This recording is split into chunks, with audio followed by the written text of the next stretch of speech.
आज हम जो है उत्तराखंड राज्य के वो जनजाति जो एक माइग्रेशन करके ग्रीष्म ऋतु और शीत ऋतु के हिसाब से मौसम अनुसार प्रवासी तरीके से बुग्यालों में प्रवास करता है।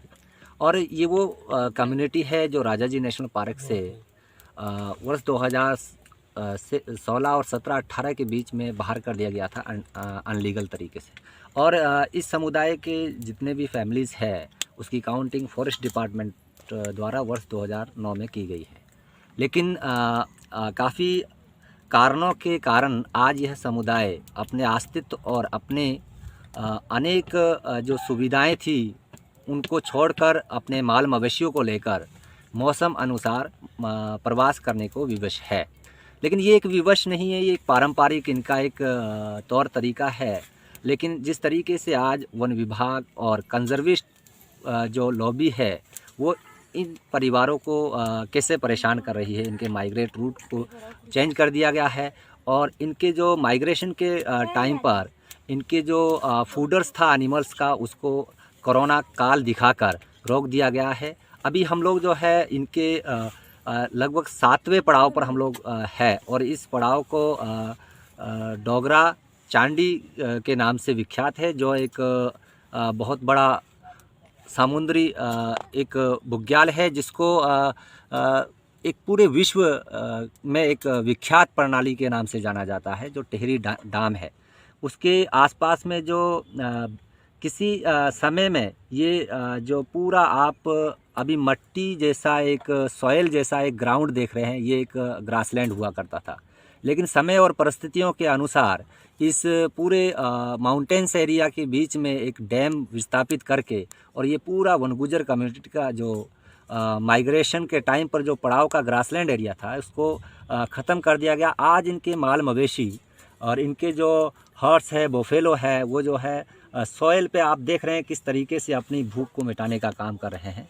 और इसी के साथ आज मैं उस शख्सियत से बात करूंगा जो एक अपने बहुत ही पारंपरिक अधिकार लिए हुए संजोए हुए राजाजी नेशनल पार्क की धौलखंड में थे और उसके कुछ परिवार को राजाजी नेशनल पार्क की गुजर पुनर्वास परियोजना लाकर पुनर्वासित कर दिया गया। लेकिन उसी पात्रता को पूर्ण रखने वाला यह परिवार आज जो है उसी अपनी पुरानी पारंपरिक शैली को लेकर, अपने माइग्रेशंस को लेकर और अनेक चुनौतियों को लेकर, अपने माल मवेशियों को लेकर माइग्रेशन करने के लिए है। लेकिन एक बहुत बड़ी चुनौती और एक बहुत बड़े अपनी संपत्ति का नुकसान इस समुदाय ने और इस समुदाय के इस फैमिली ने उठाना पड़ा जब इनको वर्ष 2020 में कोरोना काल दिखाकर माइग्रेशन रोक दिया गया था।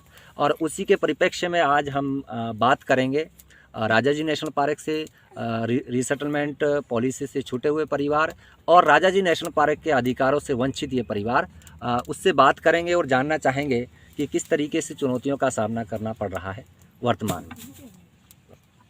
में। यह है गुलाम रसूल व्यक्ति है जिसकी इस पड़ाव के बीच में 40-45 बफेलो और कैटल है और इसके साथ में और बहुत सारे फैमिलीज़ है। इसी के साथ हम अगले इंटरव्यू में एक नए व्यक्ति की आपके सामने रूबरू कराएंगे। लेकिन अभी गुलाम रसूल से जानना चाहेंगे कि वर्तमान की चुनौतियां क्या है। गुलाम रसूल जी, आप जो है माइग्रेशन रूट पे है और आपको अभी अपने माल मवेशियों के लिए चारा नहीं मिल रहा है और गांव वाले लोग जो है आपको एक कोरोना महामारी के कारण पशुओं को चारा नहीं दे रहे हैं। इस टाइम आपकी क्या स्थिति है? आपको चारे के लिए किन दिक्कतों का सामना करना पड़ रहा है? बहुत दिक्कत है, चारा इस टाइम तो बहुत दिक्कत है, कोई पराल नहीं मिल रही, घास नहीं मिल रहा है, गाँव वाला को दे ही नहीं रहा है कुछ भी। परेशानी आ रही है, कोई ऋषिकेश से मंगवा रहा, कोई कहीं से मंगवा रहा, कोई कहीं से मंगवा रहा। ओके, ऋषिकेश कितना किलोमीटर पड़ता है यहाँ से? यहाँ से कम 100 किलोमीटर। 100 किलोमीटर से भी ज़्यादा होगा। तो ठीक है, तो अभी आपका जो व्यवस्था है या जो व्हीकल्स है वो आपका फूडर लाने के लिए ऋषिकेश गया हुआ है। तो अभी आप लोग इसमें इस पड़ाव में कितने दिन रुकेंगे? 24 घंटे। यहाँ से 24 घंटे रुकेंगे, फिर इसके बाद आगे निकल जाएंगे हम 24 घंटे के बाद। अच्छा, और क्या दिक्कत अभी आपको हो रही है? अभी तो रास्ते में दिक्कत ही दिक्कत है, कोई घास नहीं है, कोई कुछ नहीं है। अभी तो 8-10 दिन और दिक्कत करनी पड़ेगी। आपको जब राजा जी नेशनल पार्क से बाहर कर दिया गया था, आपकी परिवार को, कुछ परिवारों को भूमि देकर सरकार ने पुनर्वास करके पुनर्वास स्थल गेंडीखाता या पथरी में भेज दिया गया था। आपको वन विभाग ने क्यों पुनर्वास की श्रेणी में नहीं रखा है? उस टाइम तो हम ज़बरदस्ती काट के गए थे, जो ज़मीन वाले थे उनको तो दे दिया, और जो हम छूटे हुए परिवार थे ऐसी ज़बरदस्ती बाहर किए गए। आपको छोड़ क्यों दिया था, मेरा सवाल? बस छोड़ वो तो उनकी मर्जी है, किसी को लिया किसी को नहीं लिया, अब ऐसी बात थी। ओके, फॉरेस्ट डिपार्टमेंट के द्वारा आपको पुनर्वास सूची में नहीं लिया गया है। नहीं लिया गया।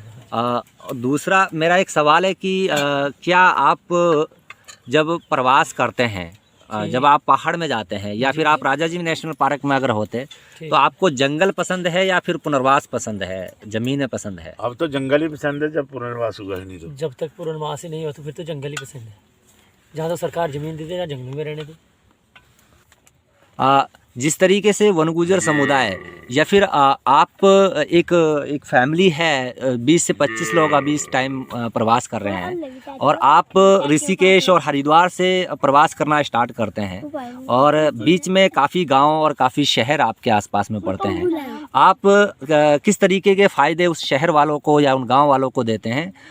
कितना बेनिफिट उन लोगों को होता है और क्या क्या आप लोग देते हैं?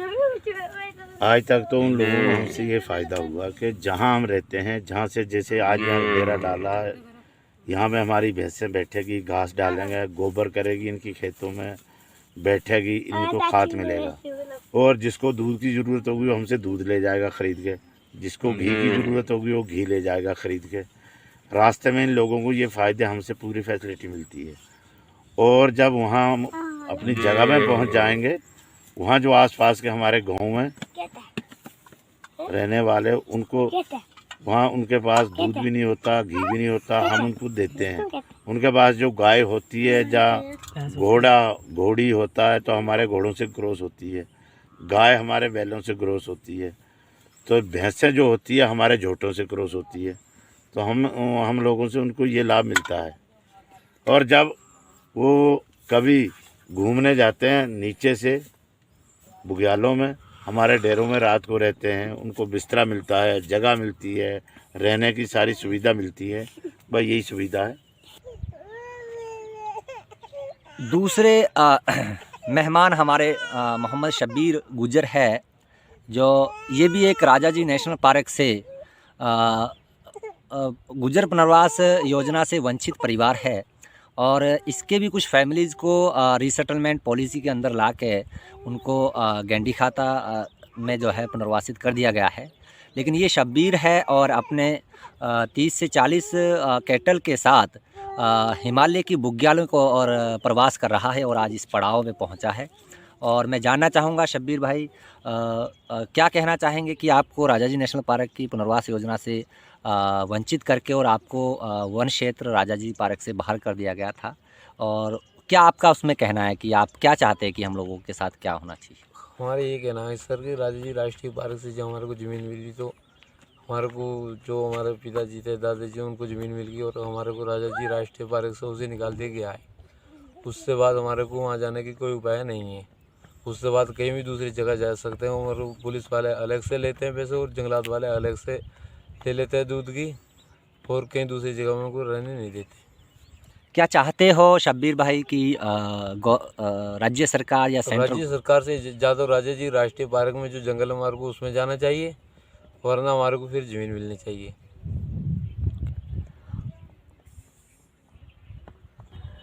शब्बीर भाई, जिस तरीके से इस समुदाय का एक पारंपरिक और रीति रिवाजों के अनुसार कई पीढ़ियों से प्रवास करने का सिलसिला जारी है, और आज आप इस कम्युनिटी से जहाँ तक मैं समझ पाता हूँ कि आप 5वीं से 6ठी जनरेशन अभी आप लोग माइग्रेशन कर रहे हैं, क्या कहेंगे कि क्या आप लोग माइग्रेशन के टाइम पर और ये प्रवास का जो सिलसिला है इस पे आप लोग कितना खुश है, या इसमें क्या आप लोग का मानना है कि आप माइग्रेशन करें तो अच्छा रहेगा, या फिर नई जनरेशन को आप क्या संदेश देना चाहते हैं कि माइग्रेशन कैसा है?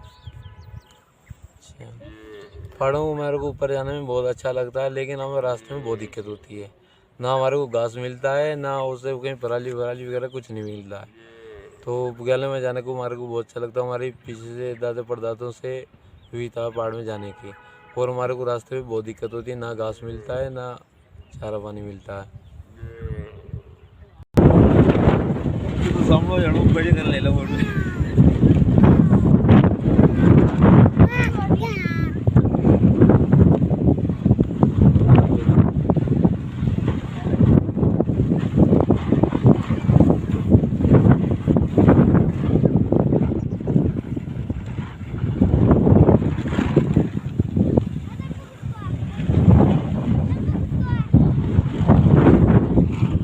चल प्ले। ये था पड़ाव माइग्रेशंस हमारी फैमिलीज़ का, वनगुजर कम्युनिटी का। और इस पड़ाव में कुछ विशेष वस्तुएं हैं जो दर्शकों को बताना चाहूँगा। सामने देख रहे हैं, ये एक वनगुजर कम्युनिटी का एक बर्तन है जो ट्रेडिशनली जो बर्तन है, और इसको इस कम्युनिटी के अंदर बघेला कहते हैं। और इसकी विशेषताएं जो है वो एक बहुत ही अपने आप को भूमिका रखती है कि इस समुदाय का जो नाता है वो दूध और दूध से बनी सामग्री के साथ जुड़ा हुआ है। और उसी सामग्री का एक विशेष तत्व जो है वो इसके अंदर पाया जाता है, जो आज इस आधुनिक दुनिया के अंदर और इस तकनीकी दुनिया के अंदर कहीं जो एक दूध और इस बर्तन से बना हुआ घी या फिर बटर कहीं नहीं मिल सकता, वो आज इस समुदाय के अंदर अपने आप को है और इस समुदाय उसको इस्तेमाल करता है। और ये समुदाय जिसको हम इंडिजिनस कहें या फिर जिसको हम एक जैविक वस्तु के रूप में कहें, वो इस समुदाय द्वारा आज भी जो है उपलब्ध कराया जा रहा है। और ये समुदाय जहाँ काफ़ी ऐसे शहरों को एक गुणवत्ता वाला दूध और घी की आपूर्ति करके और एक जैविक चीज़ को अपनाने के लिए एक सुनहरी वस्तु और सुनहरी चीज़ उपलब्ध कराता है। और आज इस आधुनिक भारत के अंदर उत्तराखंड और उत्तर प्रदेश के पश्चिम इलाकों में जो है शुद्ध दूध और घी से बनी सामग्री को उपलब्ध करा के एक दुनिया को जो एक जहरीली जो वस्तुएं उनसे छुटकारा दिलाता है, ये समुदाय की बहुत बड़ी विशेषता है। और आज मैं फिर दूसरी वस्तु के रूप में मैं आपको बताऊँ, जो है वनगुजर कम्युनिटी के माइग्रेशन के एक बहुत इम्पोर्टेंट पार्ट है हॉर्स, जो ये उनकी सामग्री होती है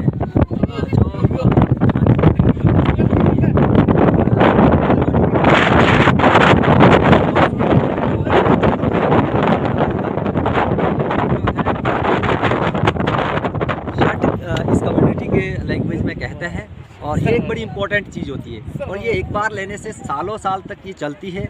और इसको जो है ये जैसे कि अभी हम लोग देख रहे हैं कि पूरा एक क्लाउड बन चुका है और पूरा बारिश का मौसम हो रहा है और ये समुदाय पूरा खुले आसमान में है और पूरे तरीके से छोटे बच्चे हैं और बच्चों के साथ साथ में महिलाएं हैं और पूरे बुजुर्ग हैं। और ये कम्युनिटी एक मुस्लिम समुदाय मुस्लिम धर्म को से संबंध रखती है। और ये एक महीना इनका रमज़ान का चल रहा है और इस खुले आसमान में और एक झील है जो प्रसिद्ध झील है टिहरी के नाम से, उसके आसपास में आप समझ सकते होंगे कि किस तरीके से पूरी हवा और वायु का पूरा एक इसको बना हुआ है।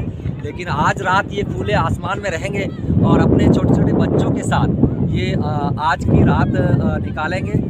निश्चित रूप से गवर्नमेंट को चाहिए कि इस कम्युनिटी के लिए कोई ऐसा प्रोजेक्ट बनाया जाए माइग्रेशन के दौरान जो भी फैसिलिटीज़ है वो अगर इनको उपलब्ध हो तो इनका माइग्रेशन अच्छे तरीके से निकल सकता है। क्योंकि ये माइग्रेशन इनका एक जनरेशन से और एक पीढ़ियों से इनका एक पारंपरिक रीति रिवाज के साथ जुड़ा हुआ है।